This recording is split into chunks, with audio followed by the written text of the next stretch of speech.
Look how easy this is. Right? See how easy this is when people are getting in the way of our magic? Whoa. No, like, bro, it's. I feel like it's also taking everything back in time. Talking to people on the phone again. I Yeah. walk around my neighborhood with my kid, and I see dad playing, football with the son in the middle of the street, and people walking the baby and the dogs. I mean, I haven't seen my neighborhood this lively in years. I Truly. know. It's in a strange way. Hopefully it can be a positive. Yeah. Obviously you don't want people to be sick and people dying. Obviously, it goes without Jesus. saying. No way.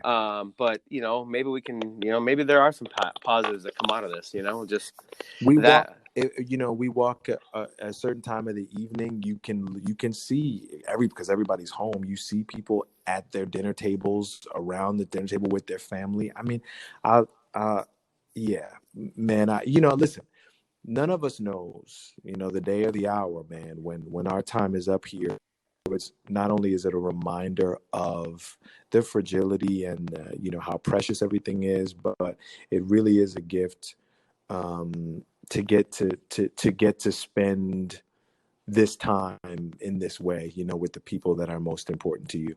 And I say that even that's a gift because there are some people whose home life is not what they'd want it to be. There's some people who they're young people, like who haven't found that person yet. You know what I mean? Like Yeah. it's like they're Yeah. not coupled yet. So it's a tough time. My heart goes out to everybody, man. I couldn't agree with you more. I think of, one hypothetical and then one that I actually can relate that I know firsthand. Like I think about my parents. My mom is they're retired, and my mom lives for her grandkids, and she can't see them. It's like that's like the most important thing in her life. She doesn't have a lot of hobbies. She doesn't leave the house a ton anyway. But you can't see her grandkids. That's why I think of that person, and I think of.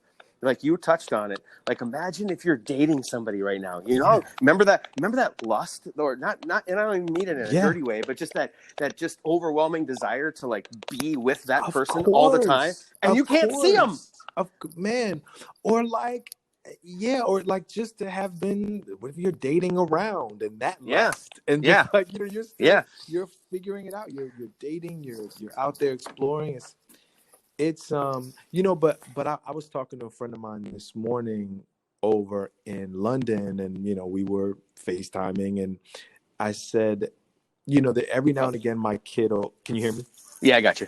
Every now and again my kid will say, like, am I going to school today? She's only 3, and Yeah, it breaks my heart, but I'm like, me and my wife, we comfort ourselves with just the fact that she's not alone, and that like it's gonna be a thing that her whole generation, all these kids will, it's gonna be, how old were you and how did you deal with it? yeah, And we're doing this. It's like it's uniting us. What my friend in London is going through the same thing that I'm going through over here. yep. Yeah, Yeah, I think that the generation, because you have a 3-year-old, I've got a 7 and a 3-year-old. They're going to be resilient, strong kids. yeah, That grow up into resilient, strong adults for sure. damn right, damn right. So that's you got to try to find those positives. Hey, one quick fun fact I got to tell you, just Tell because me, I was doing some research. We were married less than 2 months apart. get out. Yeah, we were. My wife and I got married. Oh wait, actually no, it was 2 months. I guess we were married 9/10/10. I was getting it mixed up with my daughter's. Oh wait, you were married in 2012. Never mind. That whole thing goes out the window. Never mind. Well, no, Because see, but what I did is I took my oldest daughter's birth date and replaced it in my head with our wedding day. bro, everybody right now, like everybody is dates and times, bro. You have a pass on dates and times Mm-hmm. until we get out of quarantine. Right. But Thank I you. was I actually appreciate that. married. Yeah, I was actually married on 12/1/12. But the other thing that the thing that you were attaching to is the fact that we chose easy dates so that we would remember those months, so that we would not forget them. Absolutely, absolutely. Okay, so before we got disconnected from Instagram, we were talking about Mr. and you writing it all over the world, and I actually had a larger question for that, and that is that before we jumped into the Skywalker Ranch thing, and we'll go back to that in a second for those that are listening right now that weren't in the Instagram. did different parts of the world influence like feels of songs? I would think that it would. Oh, good question. Well, the honest answer is no, because Okay. I wrote trash all over the world. I wrote garbage. My garbage songs are littered all over across the globe. The seven seas. I No, most of the record, 90% of the record came together at Skywalker. The writing all over the world Gotcha. that was just us trying and trying and trying. We were just trying to figure out, and I was doing all these movies and stuff. So I was writing, trying to get this album together. And I realized that was not going to be an efficient way to get this thing done, writing with different writers.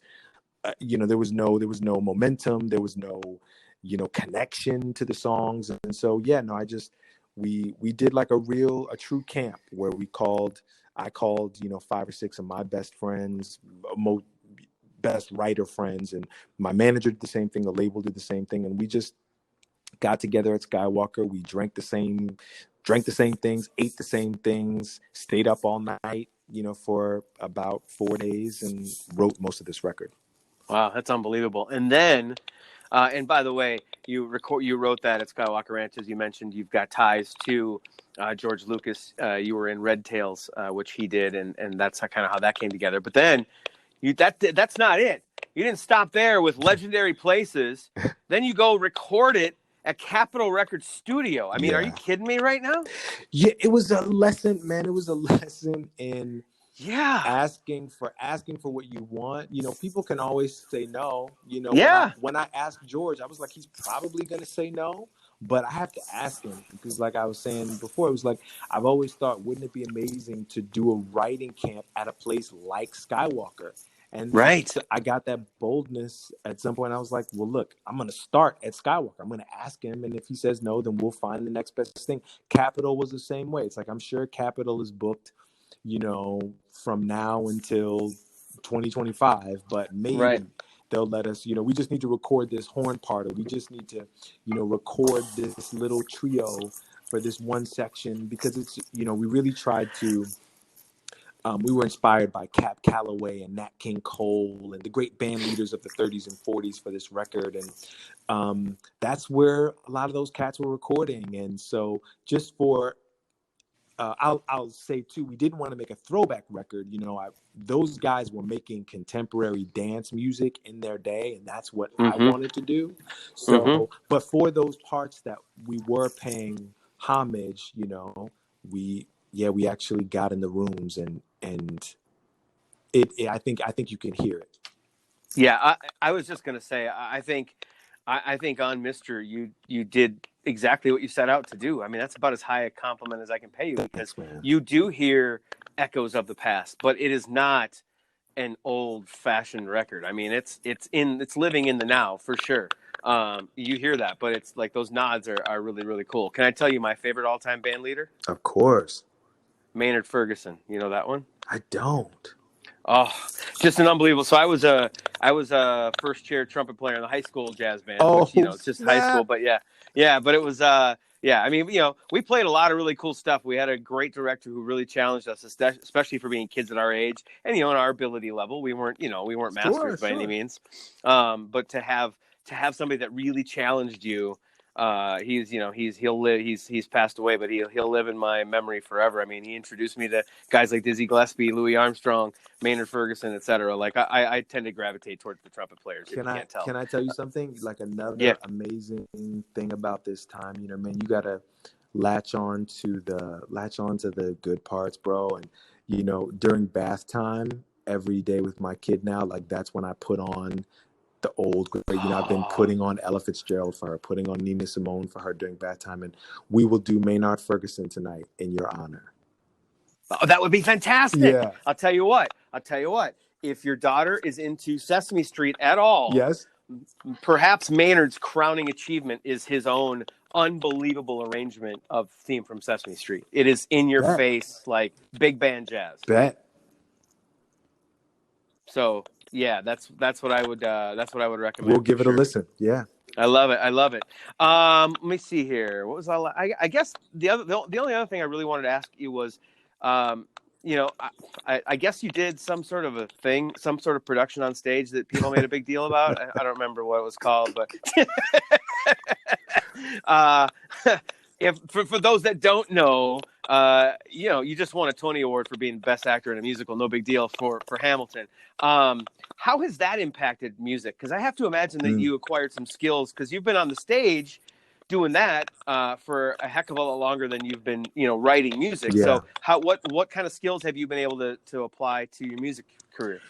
Oh, what a great question. I mean, it allowed me, it really allowed me to hone in on my like live performing chops. I know so it was like I got to bring my experience as a singer and my experience from the studio to the cast recording of Hamilton and really, paint with all the colors, that I've got within me and all that stuff. But I did that show over 500 times. And so, wow, when we put together the tour for Mr., it was called the Stronger Magic Tour. We will get back to it after all this. But, I know what a live experience is supposed to feel like. I know what, the way that show should make you, laugh and dance and cry if it can. Like you want the emotions to run the gamut. So that's really what I got from Hamilton.